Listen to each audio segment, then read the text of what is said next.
Hello दोस्तों, नमस्ते, प्रणाम, हर हर महादेव। कैसे हैं आप लोग? मेरे ख्याल से अच्छे होंगे, स्वस्थ होंगे, मस्त होंगे, व्यस्त होंगे। मैं एक्टर राम लौट निषाद आप सब लोगों को पैर छू के प्रणाम करता हूं। और हम लोगों का एक न्यू सॉन्ग आ गया है, गीता पुराण। और उसमें जो है कि सिंगिंग की हैं नेहा कुशवाहा। और हमारे सिंगर भाई राम किशोर निषाद जी सिंगिंग किए हैं।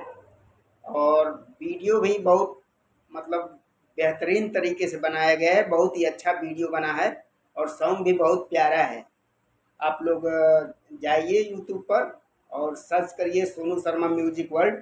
और उस वीडियो को देखिए, गाने का आनंद लीजिए। और कमेंट करके ज़रूर बताइए कि मतलब गाना कैसा लगा और वीडियो कैसा बना है। आप लोग कमेंट ज़रूर करिएगा। जिस तरह से आप लोगों ने हिंदू मुस्लिम सॉन्ग को अपना ढेर सारा प्यार दुलार आशीर्वाद दिया, ऐसे ही इस गाने को भी आप लोग अपना प्यार दुलार आशीर्वाद दीजिए और सपोर्ट करिए।